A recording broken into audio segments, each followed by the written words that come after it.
I want to welcome everybody to the Follow Brand Podcast. We are going to have a unique show today. I want to welcome everyone to an experience on both sides of the ball, the personal world and the business world, and the convergence of how they come together.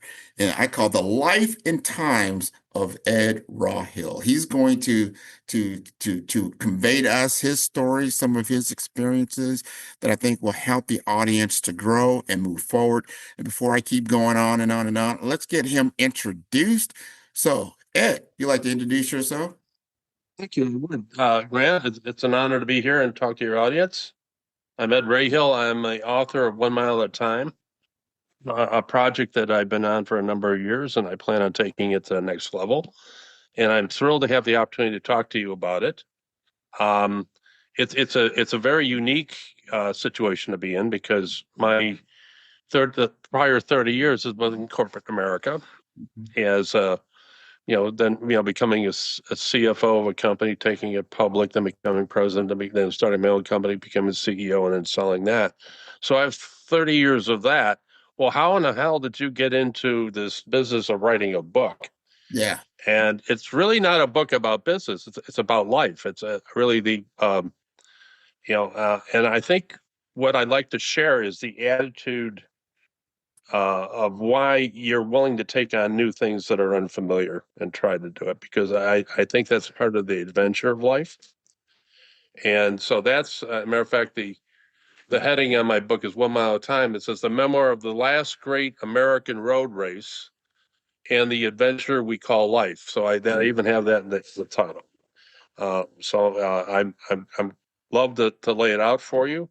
What would your audience, how would you like to set this up so that I can Well, immediately get to the let's heart of it? that's a great question of itself because you piqued Right. my curiosity in what you're doing, why you do it, and that is really the purpose of this particular episode. That's what the Follow Brand is all about. I love that you have a background as a chief financial officer. You speak finance. You know, finance is the language of Yeah. business. So I'm into the personal brand, business development, investment banking. What you tick all three of those boxes, but the personal brand is the story of yourself. Now, you've done some things around, I call it from Le Mans to life lessons, where you've shared the watching, which I found this intriguing. 1966, 24 hours of Le Mans that Yep. sparked your passion for endurance racing. My question is this: what about that race lit the fire in you as a young boy, and Yeah. how has that passion shaped your life since? It- I grew up in an automobile company. I grew up. My grandmother was the first woman ever to own and operate a Ford dealership in the United States back in the 30s. My grandfather and her, had two nickels and a dime to get started, and he was 36 or 34, and it convinced Henry Ford in the 30s to let him explore getting a dealership in Western New York. He ended up doing it, and the long story here is that he actually got it to where it was running, and then at 36, 37, he died of appendicitis. People died of that stuff back then. Wow. And so my grandmother had to take over with four kids. And so, and I basically was in many parts of my life raised by her. So I was involved in her life and the business and that. And her point was, as soon as I was able to walk, I had to go down to the dealership and take garbage out, empty the pails. Then, but what we're talking about, and by the time I was 12, I was big enough or old enough to cut the grass. And I just happened to be on a Saturday doing that, and the salesman ran out, knew who I was, come on in, we'll listen to a race in France. And that was it was called the 24 Hours Le Mans. And the Yeah. interesting thing, the reason I bring it up is because it was the first time I remember thinking, I want to do this. Up to that point, I was aware of cars. I had been exposed to the typical South Buffalo environment with drag racing and that type of thing, and that never really appealed to me. That always felt like that was, well, I don't know, I was burning tire, and what I was really doing was an uncontrolled rocket ship on wheels. And I at that time, NASCAR was being born, and again, Ford was a big in NASCAR, and so I used to watch that. But after a couple hours of watching it on TV, I got bored with they were going. They just spent 2.5 hours turning left all the time. It just seemed to me that where is this? And Le Mans is a 24-hour endurance race where you drive nonstop. Well, you trade places with a partner every 4 hours, but you drive nonstop, and the objective is to see the one who can go the farthest in 24 hours is the winner. And it was over open roads that people drove on all in France all the time. They just closed 8-10 miles off for the race, and that seemed to me what was most fascinating, to being able to get out there and drive in a real driving environment, not a racetrack. So Let me that ask kind you of this. got it Let going. me ask you this. That's Yep. you parked. I'm getting a memory from the 60s, and I remember seeing I think it was a movie, and maybe it's that movie that came out that there was a road race, and they were just, and it was a comedy. I think it was a comedy at the You time. you this is going to lead right into that. Yeah, yeah, You're yeah. thinking So I'm on the about right track, right? you're thinking about the Burt Reynolds stuff, which was the Cannonball Run, the Gumball Rally, and the I think the other one was Smokey and the Bandit. Interestingly enough, those movies became hits in Hollywood because unbeknownst to many people, that was really going on. Okay, And one thing I lay out in the book about cross continental racing, endurance racing, it started in the 1860s with the Pony Express, where Buffalo Bill Cody was a Pony Express rider, and okay, it was in case they were dropping the mail off, but they would ride as fast as they could to get from one end of the country to the other ocean to drop the mail off. And that became legendary, and people became at the first time aware of the vastness of the country and the romantic, picture of a cowboy riding as fast as he could. At 40 miles, they had these stations, and literally they would even basically get off one horse and start it all over again. right. And it got the imagination. Unfortunately, we had the Civil War, and that went away. But after that, and there's a method to my conversation here, so Now go please right bear with me. ahead. After that, you had thousands of young men who had basically lives that really pretty much been upset with and disoriented because of having been in the war, and they were looking for opportunities. They had nowhere to go, and at that time, ranchers were starting moving out west and having cattle ranches and all those places in Texas and everything. And so this is when the cowboy was born. Right, It right. was right after the Civil War because they would go out, they'd take what pay they had, buy a horse, a saddle, a rope, and they'd ride around from ranch to ranch to see if they could get a job. They were like freelancers. Yeah, And at that time, then the cattle, they had these 1,000-mile cattle drives where and that these cowboys would be employed with that.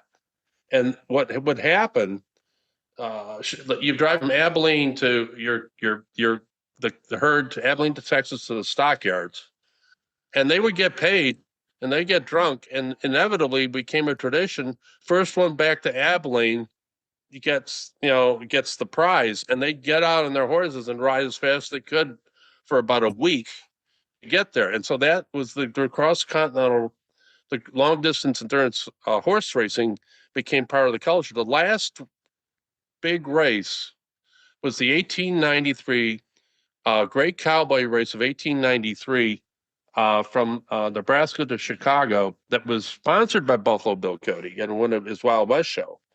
The winner was going to get a all he would get was a gold plated Colt 45, and of course it was awarded. But that shook up. Um, it actually got coverage in Europe. It became very famous, and but it was also a time when it was the culmination and the end of that type of racing, because you had the railroads taking over the cattle drives, you had barbed wire fence stopping it, and there was no longer a need for a cowboy. uh, There were only ones that would means the survive and whole ones that were industry. full time Yeah, employees at a ranch. But the average cowboy, the 80% that were out there, their careers went away. And so that ended and it became nationally a real event. If you read the papers from back then, people interested in that race. And that was the end of it, but it wasn't, because in 2000 and in 1904, a group of men in New York City at a club challenged each other to a race across the country with their automobiles. And that was the very first cross-continental endurance race. Instead of a horse, you used a Yeah. car. It took 44 days. And if you read the book at the beginning, I have a forward where I drove out to Oregon. It was from New York to Portland, Oregon, 44 days. A guy named Woodland, his driver, won that race, and the state of Oregon enacted two monuments in their state park honoring this event. And there's a picture of it, because what America today doesn't understand, because we're a totally different culture, we've matured and evolved. But back then, this stuff was big entertainment, and so it continued. That race, there was a series of other races, and then a guy named Edwin Baker became the name Cannonball Baker, was setting records driving from LA to New York. All these guys are publicity hounds, by the way. They always made sure the cameras are there and that type of thing. Well, And let me jump in there, Ed, because you hold the record for the fastest yes, cross-continental endurance road race from Boston to San Diego. yes, That is a heck of an experience. And I want you, if you could take us to that, because riding across the country, probably, I don't know if you're going the speed limit or not, but there's got to be some high points, some tough moments. What does it feel like to, first of all, it, finally cross the finish line doing that? well, it wasn't just understand that was the last great American road race, and I'll explain why. But to also understand that there was 100 years of history behind that race. Hmm. Okay. Yeah. And so it was not, it was basically, I ran it twice. The second time was called the four ball rally. 3,126 miles in 35 hours and 46 minutes. Just to give you a reference point, the average speed, including all stops, I had 6 hours delays. I was arrested in upstate New York. I was arrested in Ohio, broke down in Illinois, and we were really out of the whole race at that time. We were a good 6 hours behind everybody else.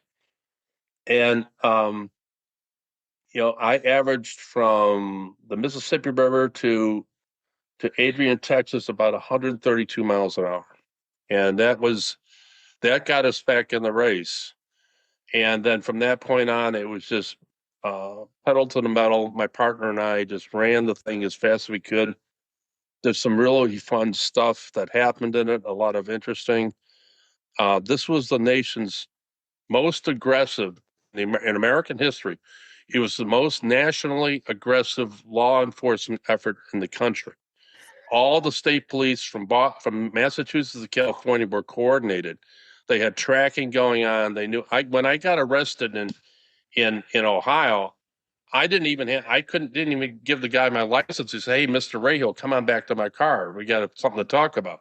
And he showed me the APB, the All Points Bulletin, which I have a copy in my book, about the fact that the race has started and we got to get out there.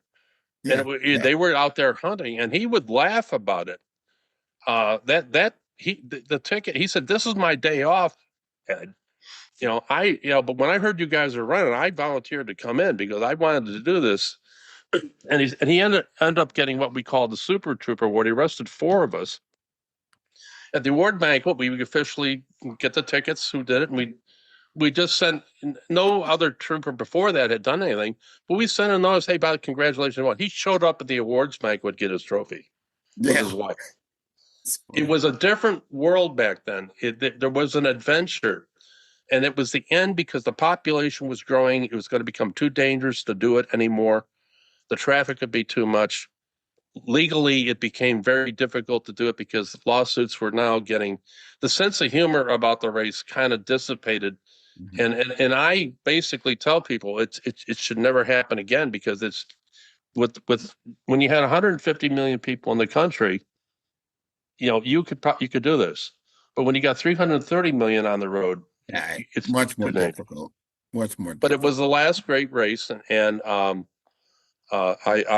it was an adventure, and it was planning, and it was preparation, and it was courage and guts because it was you you get physically, emotionally, and beat up on a race like that, especially since you're being chased and having to watch out for getting arrested. And it It's was so a funny. it was an event, but it was an example, I think, of a it was an example of trying to accomplish something in life different than the business environment, but you use the same skill sets. The skill sets are anticipation, planning, choosing the right partner. When you're a CEO, it's who your employees are going to make you look good or bad. Yeah. Is an example. Getting support. We basically were sponsored by General Motors in this race. Nobody knows about that. And in the book, you'll discover the environment. The year before I won it with Tim, my partner, Porsche sent over a 911 team from their race car development group, and they won it. This was an international event, and it was and we the reason how we were lucky enough to get GM is that the GM Proving Grounds engineers in Milford, Michigan, were following these races and were pissed off because GM would not support any American doing it. So they called us up and did a clandestine support. I bought the car. They made it into something a lot more than what the car was, and then I got it back.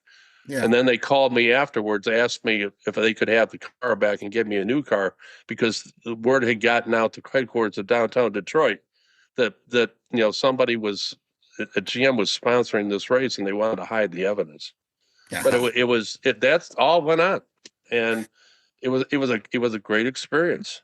I tell you what, Um, now you got some family history around this. I mean, you made a promise, I think, to your grandmother that you're going to break the cycle of broken dreams. And yeah, that is a huge, huge, huge dream. So how did you keep that promise?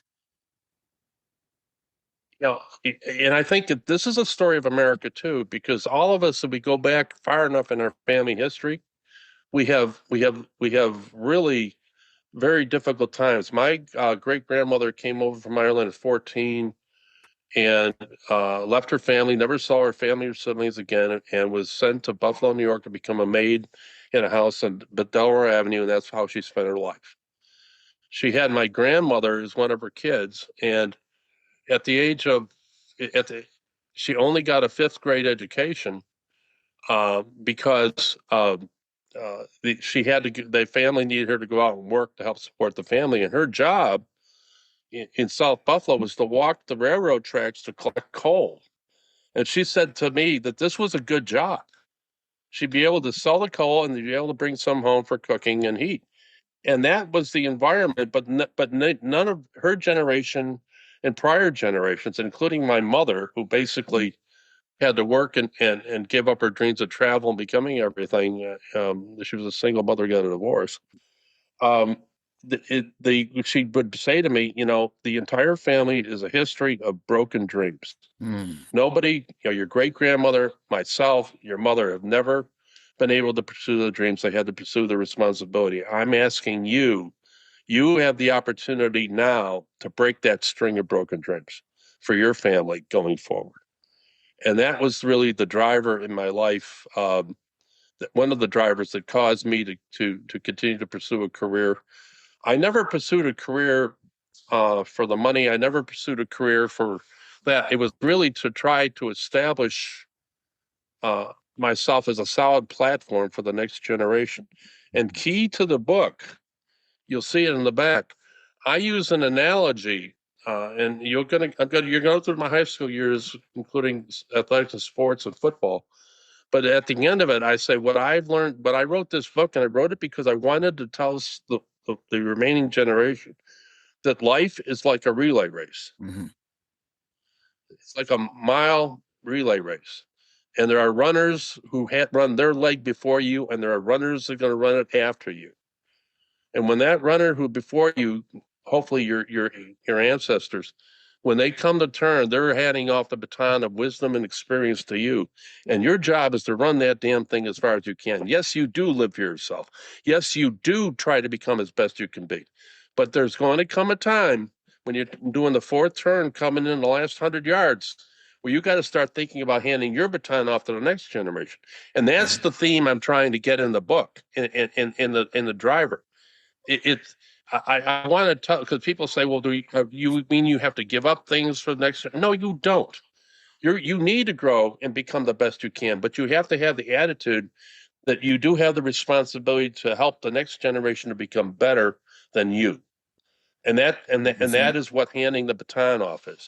So I wanted people to understand that, you know, being in it for your life, for yourself, in growing and living your life is good, as long as at the end of it you understand that the knowledge you gained you want to give to others. And that's where, so it's really important, because sometimes I think people don't understand about their responsibilities to other people in your family. Your responsibilities is, I don't have it in the book, but I'm sitting in my home office with my 12, 13-year-old son screaming and crying at me because I'm on his case about something that he dropped the ball on. He says, all you want me to do is become like you. And I said, no, I want you to become better than me. That's what I'm breaking you up for. And that's Aha. the way I like being a That's a parent. mic That's the drop moment attitude. right there. You got to be That's better. I mean, that's the responsibility of that further generation, and that's what we always look at. Maybe it's a tall order, but you got to be better in what you're doing, your zone of genius, what you've been doing.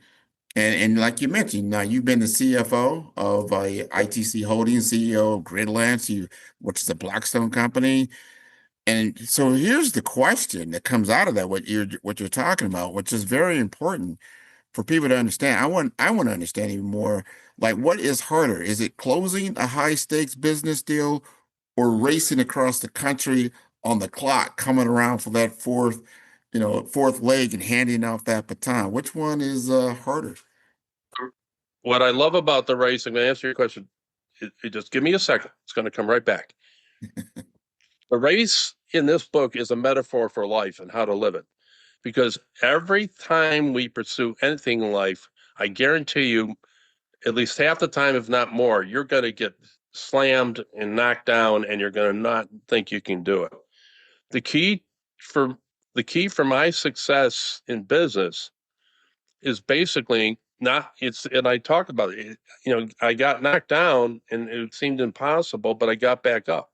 It was really it's what my grandmother says in the book. I have as a quote in the back. The difference between winners and losers in life are the survivors. The point is, can you hang on longer than anybody else? Hmm. And that's the story of the race, hanging on when everybody else and you were going to give up. And starting, you should have seen what it was like when I started Grid Alliance. I was $6.5 million in debt. I had people who quit their jobs, paying jobs at secure utilities to come work for me, and I wasn't paying them. They were Hmm. doing it on the come, and they had families and mortgages. And it's talk about not sleeping at night. Yeah. At the end of the day, all I wanted was this business to be a success. Blackstone came in, and and I'm telling you, you got to recognize a break when you see it. I was talking to a lot of private equity, but they were all dragging their feet. But Blackstone over lunch said, "We'll do the deal. It's a handshake deal. We'll do it right now." But I had to give up the company. Yeah. I was CEO and I get a little stock, but I had to give it up. They owned it. But what did I get out of it? I got a chance to build a company. I had a dream. I really didn't have a big economic stake in it anymore, but I got to pay my people and I got to pay off my debt so I don't go bankrupt. And I was that freaking close. And willing is hanging in there that one more time. You come so close to are just a razor thin moment. And I know this because there's times in other ventures that I gave up on and I regretted it Hmm. because I realized that I just didn't hang in. But every success that's worked out in this book and in my life is hanging on that last one moment and not giving up. Um, and so that's something I would like my kids to know, and I'd like the next generation to know. I do feel that our Gen Z group is just a little bit entitled and not understanding how they're going to run into problems when they get older. I just want them to understand they don't see it now. But man, you No, know, you lived life. No, life is no, never going to be you kind don't to you. know until you know. But are you prepared for the race? Just like you just stated, are you prepared? Because if you keep thinking it's smooth sailing and you don't realize, what comes after Yeah. summer and fall is winter. I mean, that's just the cycles of life. It's going to happen. It's just a matter of timing and what that's really going to look like. You have spoke about one of my key principles in my framework, which I call the BRAVE framework, and that's resilience. You've got to have resilience. You got to prepare yourself and understand that, you're going to go through some things that aren't all that pleasant, but you've got to set a goal, whatever that goal is. To your point, man, going to bed at night knowing you're $6.5 million in debt. You got people that are depending on you to finally pull it through. And at the end of the day, when you don't even see it, you come around the corner and there's some daylight, Blackstone with some daylight. And then you're like, I got to hand that baton off like right now. And then and get to the other side of what this journey is about. That's what I call the endurance in American culture, the endurance racing that you've done, and you just pointed to that unique role in the United States culture, history. I think you gave a great history lesson that I did not know, just going from Boston to San Diego. I want to understand, like, what do you think people are so fascinated? Why would they be so fascinated by this story? And what does it symbolize to you in the big picture? It's a unique American cultural uh, event that many Americans, unlike other societies in the world, Europe, you just go over to nobody thinks they can do anything. They feel they have a role to play, and that's it. Hmm. What's been unique about this country, and it may not last forever, that you can see it, is that you have the ability to come here and actually have the audacity to think I can be better and I can do this. I can be the one that's in charge a little bit. You can be you, in Britain. You can't be an alpha male. It's not allowed in that society, or in Yeah, France. It's not yeah, allowed. And what I use that in a term is that alpha males, have a little bit of a bad reputation because they think they're full of themselves a little bit. But the attitude is that I know that if I can dream it, I can do it. Or if I can dream it, I can try it. You don't in other societies, you don't even get a chance to try. very true. And you have the right to fail. That's what makes it so good. They just go right ahead. And I think that's part of the lesson I know I learned in my life is that uh, I remember several times, including starting Grid Lions, when I wanted to give up because I was really nervous about the debt and I was worried about everything. Um, I remember saying to myself, if I quit now, how am I going to feel about myself 10 years? I says, I'm always going to wonder if I could have done it if I just hung in there longer, Hmm. you know? And so there's no shame in giving your best and failing. It just means you move on to something else. And that's what I'm trying to capture an attitude in this book is that you can overcome it. You do have the right to try. And that, failure is not, while winning can be temporary, failure is also not permanent. It's only Yeah. permanent if it destroys you as a man and you don't go on. It's picking yourself back up that's the hero. And I think that little bit of subtle difference in our culture versus European culture and other places, I think is an important thing to understand. And I'm hoping that when I say a metaphor for life, the whole race is a metaphor. The massive preparation for it, and then having everything go wrong, and how you approach it. That is true Uh, life. That what you said there, we all start out, some of us have a goal, you have yeah, a plan, here's your strategy. This is our go to market strategy. Let's say that's like breaking the Yeah. huddle in football, right? Everybody has a Yeah. plan. And I Yeah. tell people this all the time that when they draw it up, in on the board, every play is a touchdown, and everybody Yeah. knows it's not like that. There's resistance on the other side of the ball. There's somebody else with another agenda that's maybe not parallel to yours. So it's going to run into yours. So the plan always gets altered. But if you have that North Star in front of you, that this is the goal, the path forward may not be straight. It might be very cyclical, or it could be almost unrecognizable at the end of the race. But at the end of the day, you always learn something from your journeys. I like what you have taken us through for the last half hour or so and taking us from an endurance race, something that was fun. You took us to the past, you took us into the present, and then you took us into the future. My last question to you, as you begin to hand off this baton in this particular episode, but then in your life and your journey, and you put it into your book, what do you want to tell that generation that's coming ahead of you that's now got that handout to get that baton? What would you say? I pray that they have the attitude I was trying to lay out. When you're born into this life, you've been given a gift. You've been given a gift to make something better than what you were when you were born, or just the way I'd like to say it, you have a choice to be the type of human being where life happens to, or the type of being that happens to life. And it's your choice. And so what I lay out in this, trying to lay out in this book, because I talk about personal development all the way to the end of winning, it is I laid out what I hope is a roadmap of how you could approach life and make that happen. Because I honestly believe I've never met somebody who didn't have a real gumption and tenacity that couldn't get anybody who's going. I'll tell you, I will never go up against anybody that has the guts to pull himself up after being knocked down.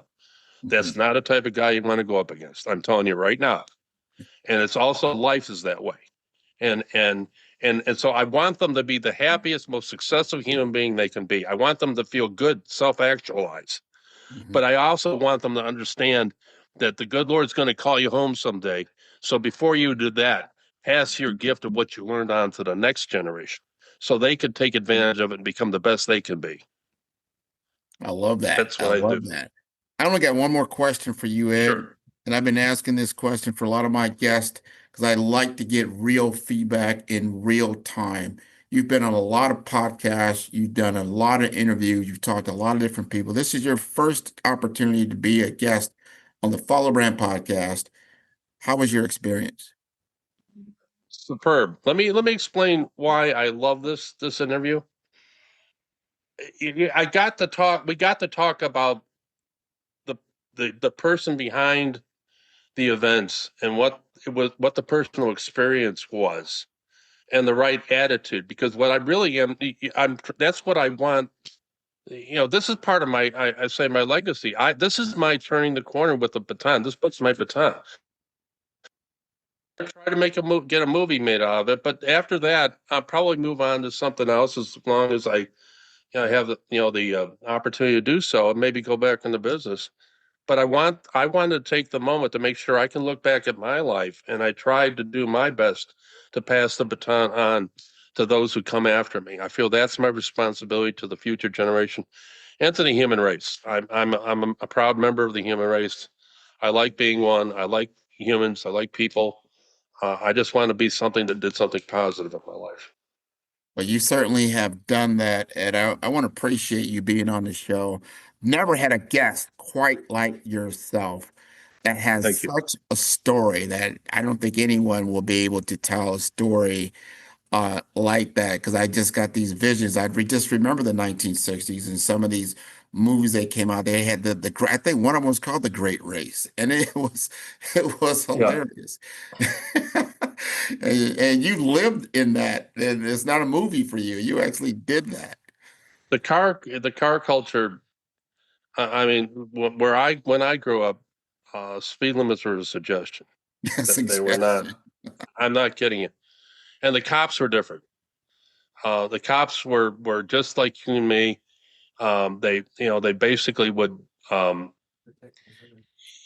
what if they thought you were a decent guy, they didn't have a quota, so they wouldn't give you. They go to hell on you if they thought you were a jerk. But I mean, I got pulled over when I was 17 with my sister, doing in the backwoods in Guardville, New York, and the cop pulled me over, and he spent 15 minutes giving me a lecture. Hmm. And you know what he said to me? He What's says, that? I know who you are. I know you work at that dealership. I know you drive cars all the time. He says, I'm not worried about your ability to handle your car. I'm worried about the little old lady in a Rambler taking a turn. She's over the line and you knock her out. He says, that's what you have to think about the next time you step on the gas. Yeah, What's gonna and I look at me. How many decades later, I'm telling you what I remembered what he said to me when I was 17. yeah, You see what I mean? yeah, Those are the types of cots I love because yeah. he affected me even here at this in 2025. I love it. Now you got to tell the audience because you talked about the book. They got to know where they can they get the book and how they can contact you. It's 1 mile at a time. You're catching me at this is the original. We're doing a second edition with a little bit different cover, and it's going to be out on Amazon, and it'll be available in at Barnes and Noble and bookstores that ask for it. 1 mile at a time. Edward M. Rahill. And I'm having an audiobook come out, and we're going to do the full score on it. And I have just hired a marketing group so that to get some attention to it because right now my next venture, which is a long shot, I just had two people in the film business tell me I'm crazy, can't do it. I want this to be a movie. Yeah. So I'm going to figure. I don't know how I'm going to do it, but I'm going to figure it out. Oh, you're gonna And get it done. Somebody director, they're gonna listen to this podcast and they're gonna remember the Great Race. And like we got somebody that actually did the Great Race. They went from Boston, San Diego. They got stories. They're talking about where speed limits were suggestions. I want to see that movie. I want to see what that looks like. For well, it's sure. it was good, and I mean there was some excitement we haven't talked about. When we got into Arizona and then finally California, the California Highway Patrol was really wanted to stop us, and we were able to get through that. But you can read it in the book. That's why Thank we're you. going to see the movie. But I want to thank you again for being a guest on the Follow Brand podcast. Encourage your entire audience to see all the episodes of Follow Brand at 5 Star BDM. That is the number 5. That is star, STAR, BDM, B for brand, D for development, informations.com. I want to thank you again for being on the show. And thank you for the opportunity. I really, really appreciate it. This has been fun. Thank you. All right. Fun for me as well. Thank you.